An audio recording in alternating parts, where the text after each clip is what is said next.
एक ऐसा तरीका जिससे आप 100% डिस्ट्रैक्शन से बच सकते हो। तो दोस्तों, आज की इस वीडियो में मैं आपको एक तरीका बताने वाला हूँ जिससे आप काम के समय या पढ़ाई के समय 100% फोकस कर पाओगे।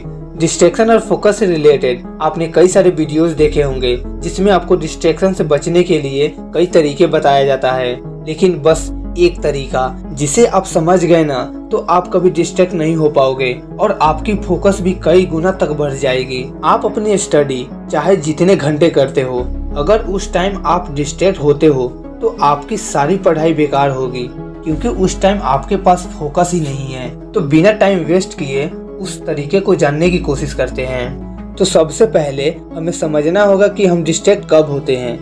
तो दोस्तों, जब आप एक समय पर दो काज करते हो तब आप डिस्ट्रैक्शन के शिकार हो जाते हो, या बेफिजूल की बातें सोचते रहना और उसमें बहते चले जाना। अगर उस टाइम नोटिस करोगे तो आप प्रेजेंट में नहीं होते, या तो पास्ट में होते हो या फ्यूचर में। फोकस लाना और डिस्ट्रैक्शन भगाना, इसके बीच में प्रेजेंट का बहुत बड़ा रोल है। डिस्ट्रैक्शन से बचने के लिए आपको प्रेजेंट में होना बहुत ही जरूरी है, लेकिन प्रेजेंट में रहना ही तो मुश्किल लगता है। अब एक सवाल कि हमें प्रेजेंट में रहने में मुश्किल क्यों लगता है।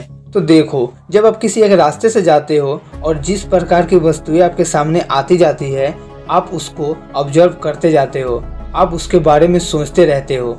मतलब उस वस्तु को देखने पर आपके अंदर भी उस वस्तु को लेकर ख्याल आने लगते हैं, और फिर उसके बाद दूसरी वस्तुएं सामने आती है तो फिर उसके बारे में सोचने लगते हो। जैसे कार सामने आई तो आपने सोचा, अरे कितनी प्यारी कार है, काश ऐसा मेरे पास भी होता, और भी बहुत कुछ। ये सभी विचार आपके अंदर कैसे आता है और कब चला जाता है आपको पता भी नहीं चलता। कहने का मतलब बस यही है कि आप कहीं भी हो, कहीं भी जा रहे हो, किसी भी चीज को देख रहे हो, उस वस्तु का ख्याल बिना आपके परमिशन के आपके दिमाग में नहीं चलना चाहिए। बस यही वजह है कि आपको प्रेजेंट में रहना मुश्किल लगता है और आप डिस्ट्रैक्शन के शिकार हो जाते हो। जैसा आपने अभी जाना, कई तरह के विचार ही डिस्ट्रैक्शन का कारण बनता है, यानी कि आपके थॉट्स खत्म तो डिस्ट्रैक्शन भी खत्म। समझ पा रहे हो दोस्त, ये थॉट्स ही सारा खेल खराब करता है। जब आप किसी चीज के बारे में सोचते हो तो उस टाइम ध्यान देना, आप सिर्फ सोचते ही नहीं बल्कि उस चीज का इमेज भी आपके दिमाग में बनते हैं, फिर चाहे वो रिलेशनशिप के बारे में हो या किसी वस्तु के बारे में। अब इसमें आपकी भी गलती नहीं है, क्योंकि आप जानबूझकर बेफालतू की बातें थोड़ा ही न सोचोगे, वो अपने आप ही आने लगता है ना। तो ऐसा क्या करें कि ये बिना काम का विचार आपके मर्जी के बिना आपके दिमाग में ना आ सके। तो इसके लिए आप दिन में 2 से 3 बार कहीं शांति जगह पर बैठ जाइए, या हो सके तो बेड पे लेट जाइए और फिर खुद से किसी चीज के बारे में सोचे और उसे पिक्चर के रूप में इमेजिन भी करें। जैसे मान लीजिए आप बिस्तर पर लेट गए हैं और अपने दिमाग में एक गेम खेल रहे हो। गेम एक मैच है जिसमें एक ओवर का मैच किसी दूसरे टीम के साथ खेल रहे हो। इसे सिर्फ सोचना ही नहीं बल्कि इमेजिन करना है, जैसे आप रियल मैच खेलते हो या टीवी पर देखते हो। और फिर मैच की जो नियम होती है, जैसे मैच खेला जाता है, वो सारे चीज़ें आपको अपने दिमाग में देखना है। जैसे टॉस कैसे लुटाया, किसकी बैटिंग आई, किसकी बॉलिंग आई, बॉलिंग कैसे कर रहे हो, ये सारे चीज़ें आपको देखना है।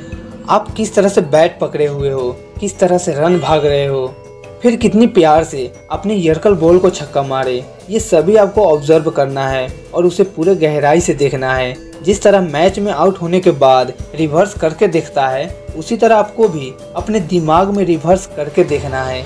और ऐसा कीजिए कि आप बहुत मुश्किल से उस मैच को जीत रहे हो, मतलब हारते हारते जीत गए हो। इस तरह से इमेजिनेशन करना है। ये जस्ट एक एग्जाम्पल है, आप जैसा चाहे वैसा इमेजिनेशन कर सकते हो। और जैसा भी इमेजिनेशन करें, हमेशा याद रखिए कि पॉजिटिव इमेजिन करेंगे। इन सब से होगा ये कि आपके अंदर जो बेफिजूल के विचार चल रहे थे आना बंद हो जाएंगे, क्योंकि आप इमेजिनेशन के साथ खुद से सोच रहे हो। देखना, जब इस तरह से इमेजिनेशन करके समाप्त करोगे तो आपका माइंड उस टाइम खाली खाली होगा और आपके अंदर एक भी थॉट्स नहीं चल रहे होंगे। आप बिल्कुल शांत महसूस करोगे। अब आप सोच रहे होंगे ये कैसा तरीका है डिस्ट्रैक्शन भगाने का। लेकिन मेरे दोस्त, दवा जिस तरह कड़वी होती है ना, उसी तरह उसका फायदा भी होता है। सेम इसे भी मान लीजिए, कोई भी काम स्टार्ट करने में दिक्कत होती है, लेकिन जैसे जैसे रिपीटेशन बढ़ता है चीज़ें क्लियर होती जाती है। अगर आपको ये बातें समझ में ना आया हो तो इस वीडियो को दोबारा देखिए और कोशिश कीजिए समझने की, क्योंकि ये लाइफ आपका है। जब तक आप खुद से कुछ नहीं कर पाते तो ये दुनिया आपको ज़्यादा देर तक साथ नहीं दे सकती। इसीलिए मेरे दोस्त, हमेशा विश्वास रखिए कि कोई भी चीज़ बिना काम का नहीं होता। सबकी अपनी अपनी जगह पर अपनी अपनी महत्व है। बस हमें पॉजिटिव तरीके से सोचना चाहिए और देखना चाहिए। अगर ये वीडियो समझ में आया हो तो मेंटली स्ट्रॉन्ग पर वीडियो जरूर देखिए। जय हिंद, वंदे मातरम।